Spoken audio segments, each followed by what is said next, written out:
Hola, un saludo a toda la clase de ingeniería. Imaginemos por un momento la termodinámica de sustancias puras como un territorio inmenso, casi inexplorado, por el que tenemos que navegar. Ya sabemos que las ecuaciones simples de gases ideales están muy bien para la teoría, pero a menudo se quedan bastante cortas en el mundo real, porque el comportamiento de los fluidos se vuelve súper complejo cerca del cambio de fase. Estos estados físicos son el terreno real que pisamos los ingenieros, y nuestras tablas de propiedades son, literalmente, nuestro mapa y nuestra brújula. En la explicación de hoy, vamos a dominar cómo usar estas herramientas vitales para no perder el norte en ningún cálculo de diseño térmico. ¡Vamos a ello!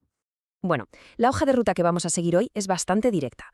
Empezaremos con una pequeña introducción a las tablas, luego repasaremos las fases y los diagramas termodinámicos, veremos la lógica para saber exactamente qué tabla utilizar, hablaremos de las mezclas y la calidad, pasaremos a ver la interpolación lineal paso a paso y, para terminar, haremos un resumen rapidito de los métodos fundamentales.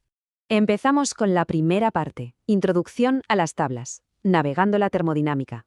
A ver, las relaciones entre las propiedades de una sustancia, como pueden ser la presión, la temperatura o el volumen específico, son increíblemente complejas. Intentar meter todo eso en ecuaciones matemáticas simples es, francamente, imposible. Por eso, en ingeniería, tiramos de algo mucho más práctico: los materiales de referencia tabulados. Estas tablas nos dan los datos exactos y medidos de forma empírica. Pensemos que, a la hora de diseñar una planta de energía, dimensionar una turbina de vapor o afinar un motor, necesitamos una precisión milimétrica, que solo estas mediciones pueden darnos. Son, sin lugar a dudas, la base de cualquier balance de energía real. Pasamos a la sección 2. Fases y diagramas termodinámicos. El mapa visual.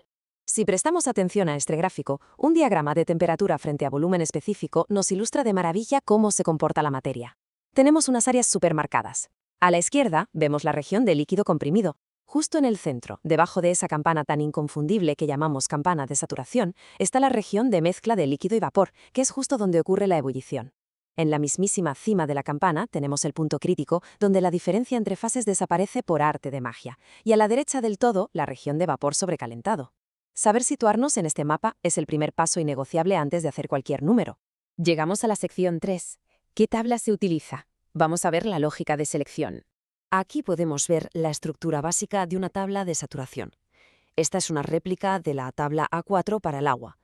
Fijaos que aquí la temperatura es la jefa, es la variable independiente en la primera columna. Para cualquier temperatura que nos den, la tabla nos regala dos puntos de frontera que son críticos: el volumen específico del líquido saturado, que llamamos VF, y el del vapor saturado, VG. Estos dos valores son, literalmente, las paredes que definen nuestra campana de saturación, marcando cuándo empieza y cuándo termina el proceso de ebullición. Y aquí es donde nos ponemos el sombrero de detective. La clave está en usar un poco de lógica deductiva. Solo hay que comparar nuestro volumen específico con los valores de la tabla. Por ejemplo, si buscamos un volumen de 0,5 y cae justo entre esos dos extremos tabulados, ¡bingo!, sabemos al instante que es una mezcla saturada y nos vamos a las tablas A4 o A5. Si el volumen resulta ser menor que el del líquido saturado, estamos claramente ante un líquido comprimido. Y si por el contrario se pasa del vapor saturado, pues ya estamos en el terreno del vapor sobrecalentado y nos toca usar la tabla A6. Así de sencillo. Vamos a la sección 4. Mezclas y calidad. ¿Qué pasa dentro de la campana? Cuando estamos en ese estado intermedio debajo de la campana, el líquido y el vapor conviven en un equilibrio perfecto.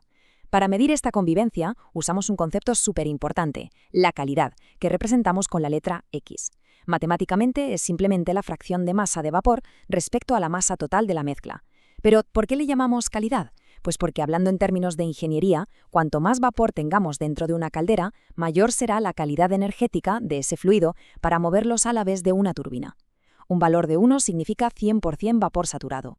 Si conectamos esto con la realidad, imaginemos un recipiente cerrado. Tenemos el líquido saturado hirviendo en el fondo y el vapor saturado arriba. Conforme le vamos metiendo calor, más líquido se evapora, así que esa calidad va subiendo poco a poco desde 0 hasta 1. Y un detalle fundamental que no se nos puede escapar: durante todo este proceso de cambio de fase, la temperatura y la presión no se mueven ni un milímetro, se mantienen constantes aunque la proporción de la mezcla siga cambiando. Claro, y para calcular cualquier propiedad promedio dentro de esta campana, ya estemos buscando entalpía, volumen o energía interna, usamos esta ecuación maestra. La propiedad promedio es igual a la propiedad del líquido saturado, más la calidad multiplicada por la diferencia entre la propiedad del vapor y del líquido. Y ojo, que aquí hay un atajo buenísimo. Esa diferencia normalmente ya viene calculada en una columna separada de la tabla, como la HFG para la entalpía de vaporización. Esto nos ahorra un montón de tiempo en los cálculos. Sección 5. Interpolación lineal, paso a paso, leyendo entre líneas. Las tablas termodinámicas están genial, pero solo nos dan valores concretos cada ciertos grados. Si quisiéramos una tabla que tuviera cada fracción decimal posible, tendríamos enciclopedias de decenas de miles de páginas. Sería una locura. Así que aquí es donde la interpolación lineal entra al rescate. Es nuestra herramienta matemática para estimar, y con mucha precisión, esos valores desconocidos cuando nuestro problema cae justo en medio de dos filas de datos conocidos. La idea detrás de este método es bastante intuitiva. Simplemente asumimos que los cambios entre dos puntos muy cercanos son proporcionales, o sea, lineales. Básicamente, nos imaginamos que ese trocito minúsculo de la curva en el diagrama es una línea recta perfecta. Sí, es verdad que es una aproximación, pero los intervalos en nuestras tablas están pensados para ser lo suficientemente estrechos como para que este cálculo sea súper preciso y totalmente válido en la industria térmica real. El procedimiento es casi como una receta, muy lógico y en 3 pasos. El paso 1 es encontrar la diferencia entre el valor mayor y el menor de la variable que sí conocemos en la tabla. El paso 2 es calcular la diferencia entre nuestro valor específico y el límite menor. Y el paso 3 es aplicar esa proporción al rango de la propiedad que queremos descubrir.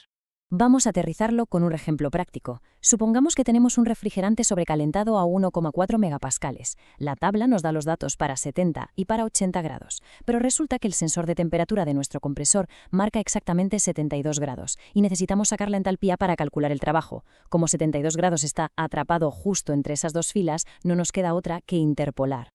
Y aquí están las matemáticas en acción. En vez de leer la fórmula como robots, vamos a entender la lógica.